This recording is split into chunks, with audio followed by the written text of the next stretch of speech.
You are watching CIOTV by Enterprise IT World, a production of Accent Info Media. It is inevitable that businesses have to modernize, I believe, and innovate to survive and grow. The key is to innovate and invest in an affordable manner.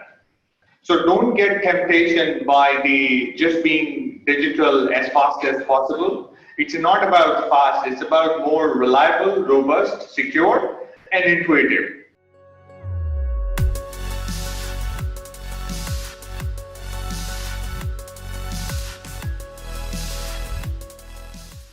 Ladies and gentlemen, welcome to CIOTV.live, a production of Accent Info Media. Today I have Mr. Dharmendra Singhvi, IT Director, Al-Futtaim Group, UAE, as a special guest. His responsibility in the group is around digital transformation and legacy modernization. Mr. Singhvi is a versatile and accomplished global IT leader with over 20 years of achievements in building and delivering strategic and tactical business technology roadmaps, which are enabling business transformation, innovation, bottom line growth, and a modern IT organization.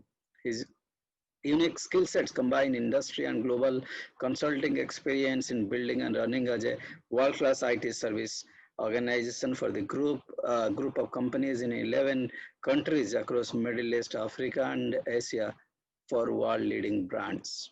His expertise span across strategic development, enterprise architecture, tactical planning, IT portfolio management, resource planning and budgeting, vendor evaluation, sourcing, change management, deploying multiple SAP and best of the breed industry solutions, big data, advanced analytics, and digital and IoT initiatives.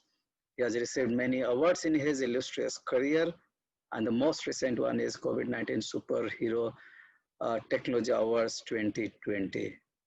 Mr. Singhvi, welcome to CIOTV.live. All right, Mr. Singhvi, you are managing Al-Futtaim Group from ICT perspective, one of the large business conglomerates in the region. How has been your experience during this pandemic? How have you dealt with the situation of surge in the demand of IT capacity within your organization? I think it was quite overwhelming, and it came very unexpected. And most of us were a bit nervous and underprepared initially, but it was always expected IT to act quickly and quickly scale up the remote working capability as people moved out of offices to their home as soon as possible. And besides, we were one of the first private healthcare providers to respond to COVID-19 with opening of new testing facilities and field hospitals for quarantine and recovery facilities, telehealth, and more remote working capability as quickly as possible. So for us, the workload certainly got doubled.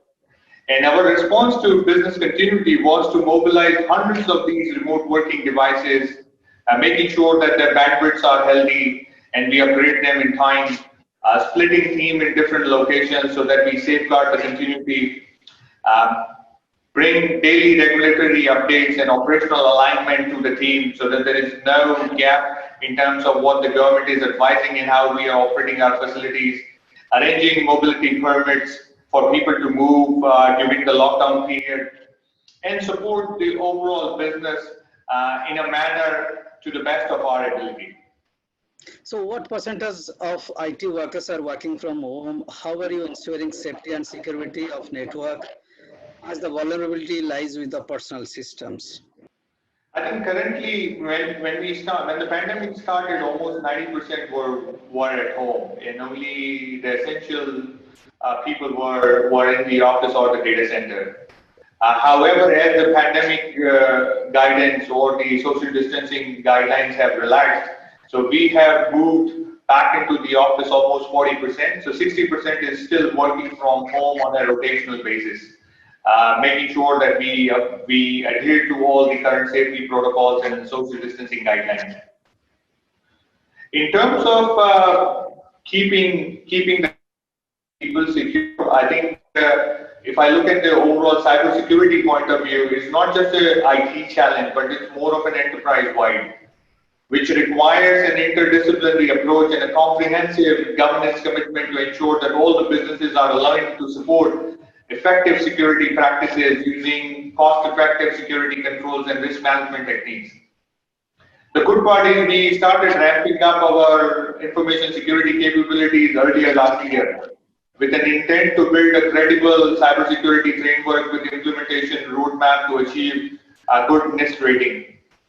So we started with a lot of activities around cybersecurity awareness and training programs to our users. We wanted to make sure there was always a huge gap between the security patching of your application and the software components. There was always a leakage in our administrative privileges spread out across workforce, and knowing our IT organization, we have a huge amount of both internal and external associates helping up. So there is a time when people move in and out quickly and administrative privileges and accesses are not optimally managed, so we tighten that story as well.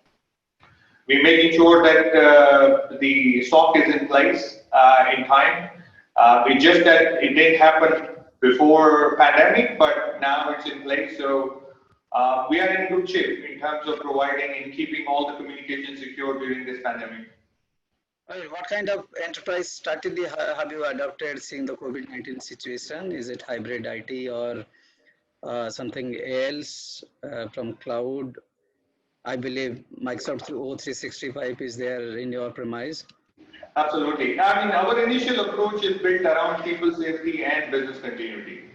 So while this pandemic has accelerated digital adoption across the value chain, we are reprioritizing key digital initiatives in this new normal, looking at cost optimization options due to fall in overall business activity this year. I mean, digitalization has already been the agenda for last 2 years, where we are re-architecting for the future, having cloud, data platform, headless commerce, and microservices architecture as part of the overall modernization exercise, redefining a new customer-patient experience. So the key priorities are getting redefined with reference to what are we going to bring to the front end, which are user-facing, simplifying our user experience across channels. From an e-commerce point of view, bring the headless and open architecture norms. From a delivery point of view, make sure that this is agile and flexible. We accelerate our cloud adoption roadmap. From data analytics point of view, making sure that we have the data platform ready and with the visualization, with the AI and ML integrated in the data platform so that we can have multiple decision-making use cases. And overall, we make sure that we don't lose the sight of the potential opportunities in entire back office operation using a lot of automation. So we have almost implemented more than 20 use cases with the RPA as well. All right. So, what has been your, BCP plan, BCP rather, on the business continuity and change management? You are one of the experts in change management. Well, I must say that all the past change management work was quite different compared to the challenges what we faced this time. And this pandemic has brought many challenges and forced us all to find new ways of working, interacting and living.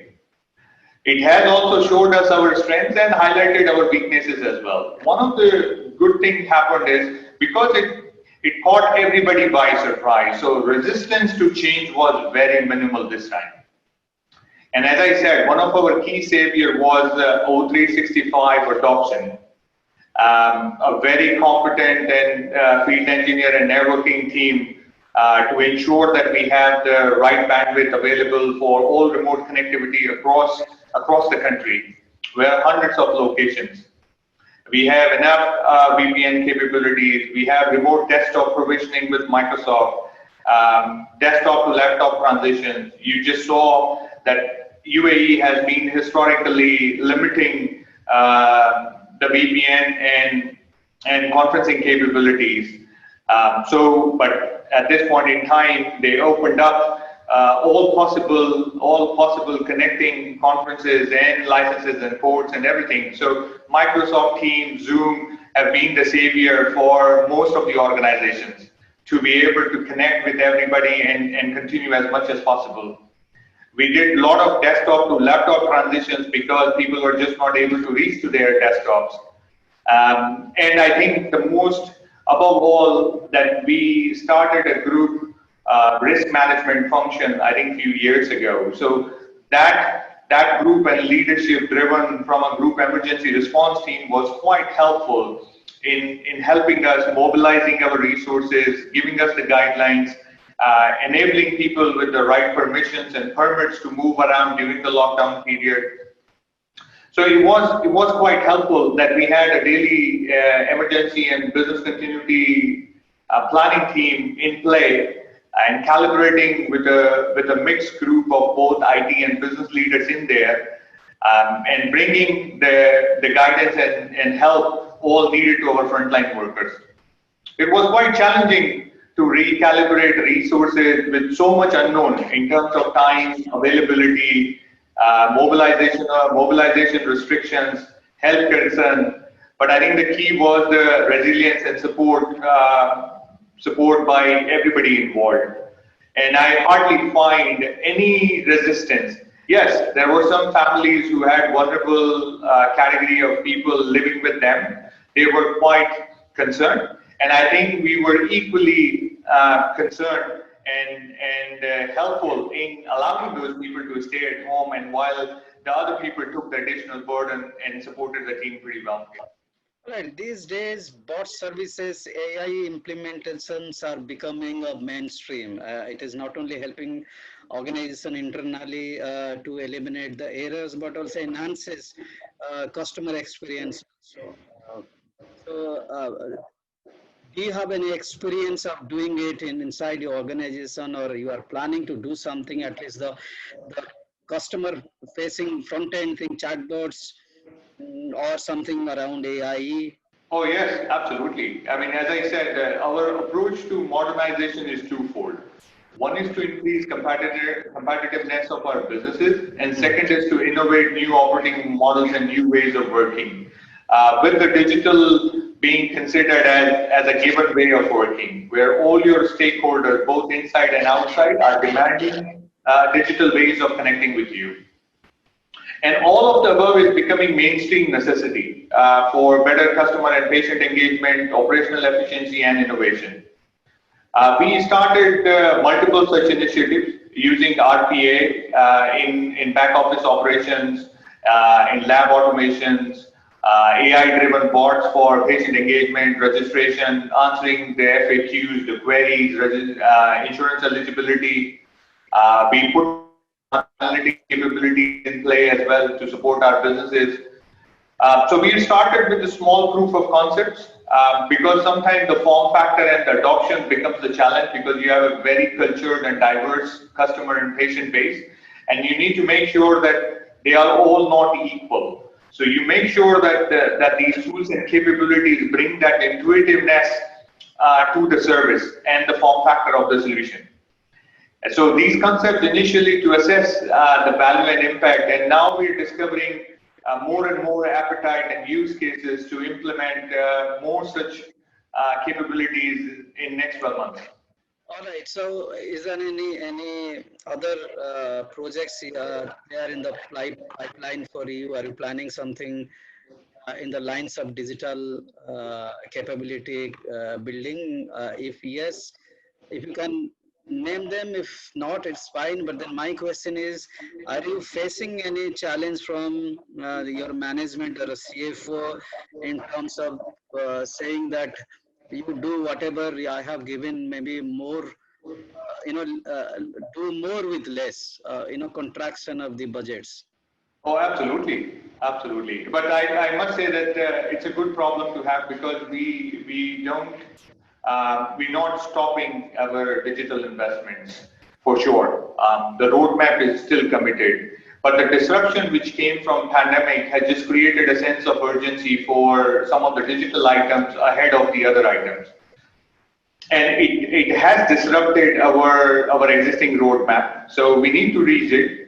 Of course, the business volumes and the business activities are at pretty low level compared to what was expected, which is good in terms of able to implement some of the newer capabilities with the least disruption. So we can use this time to bring a lot of these capabilities to life with the least resistance from anybody, and people are a lot more forgiving that if you are in trial period, they would say, okay, at least you are making an attempt to implement all of these capabilities.